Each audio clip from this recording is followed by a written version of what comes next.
चकेरी में किसान की जमीन बीजेपी नेता द्वारा जबरन अपने नाम किए जाने से क्षुब्ध किसान की आत्महत्या के मामले में समाजवादी पार्टी के एक प्रतिनिधिमंडल दल ने आज कानपुर पुलिस कमिश्नर से मुलाकात करने के बाद उन्होंने आरोपियों के खिलाफ कार्रवाई की मांग की। साथ ही बीजेपी नेता के नाम 6 बीघा जमीन पीड़ित किसान के परिजनों के नाम की जाने की भी मांग उन्होंने की।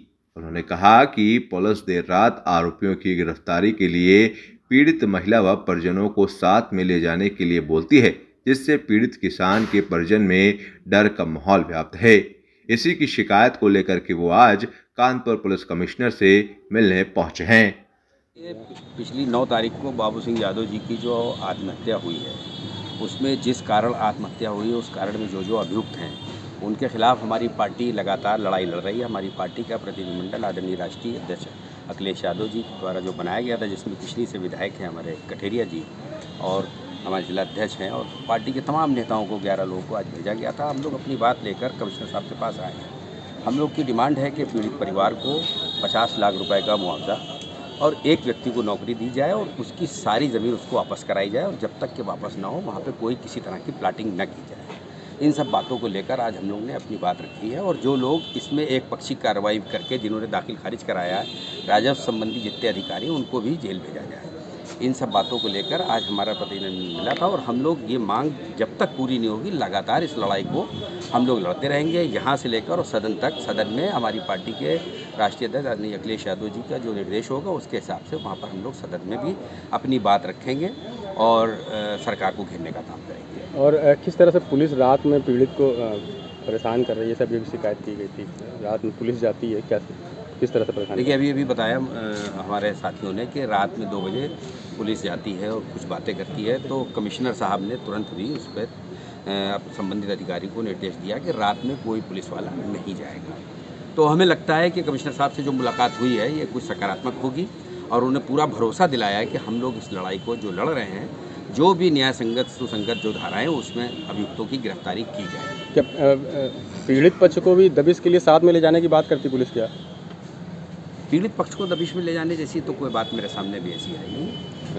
बाकी चीज़ आदरणीय ये हमारे विधायक हैं, ये किशनी से हैं। आशु दिवाकर की राजनीतिक जो भी ज़मीन है वो वहीं से है। आप किससे चुनाव हारा, आप इनसे पूछे, उनके बारे में सब बताएंगे। विधायक जी ने बताया इसी प्रकरण में हमारे माननीय राष्ट्रीय अध्यक्ष जी द्वारा हमारे बहुत ही सम्मानित वरिष्ठ नेतृत्व का प्रतिनिधिमंडल माननीय राष्ट्रीय अध्यक्ष जी ने भेजा है, जिसमें हम लोग स्थानीय स्थान पर जाकर के पीड़ित परिवार से मिले थे और उसके बाद जो ज्ञापन के रूप में मैं कमिश्नर साहब को हम लोगों ने मांग की है कि कम से कम जो पीड़ित परिवार है, जिस कारण से उस परिवार के मुखिया की आत्महत्या की है, वो कम से कम ज़मीन उन्हें वापस की जाए।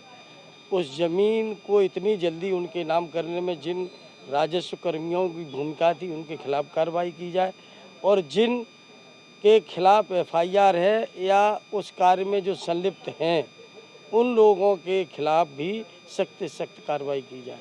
और जहाँ तक जो इसमें मुख्य अभियुक्त आदरणीय प्रिय रंजन आशु जी, ये हमारे जनपद से ही संबंध रखते हैं, हमारे ही यहाँ के हैं और इनका इस तरह का ये कृत्य कम से कम नेता होकर के और इस तरह का कृत्य करना कितनी सामाजिक दृष्टि से अच्छा नहीं। और ये इनका एक पूरा रैकेट है जो इस पर काम करता है। अन्यथा ये कानपुर के रहने वाले और मैनपुरी के लोग यहाँ पर कैसे चले आए, उनकी क्या यहाँ भागीदारी थी, क्यों उन्होंने आकर इस परिवार को विश्वास में लेकर के उसके साथ अविश्वासपूर्ण घटना की, ये एक पूरा बड़ा रैकेट है। मैं आपके माध्यम से सरकार से मांग करता हूँ कि आखिर वो बुलडोज़र कहाँ चला गया, किनके आदेश के लिए रुका है, क्यों रुका है। ये बुलडोज़र बहुत ही गति पकड़ता था। इस प्रकरण में आखिर बुलडोज़र कहाँ चला गया, मैं आपके माध्यम से सरकार से मांग करता हूँ। पीड़ित को पुलिस दबिश देने के लिए ऐसा कुछ शिकायत करी गई है?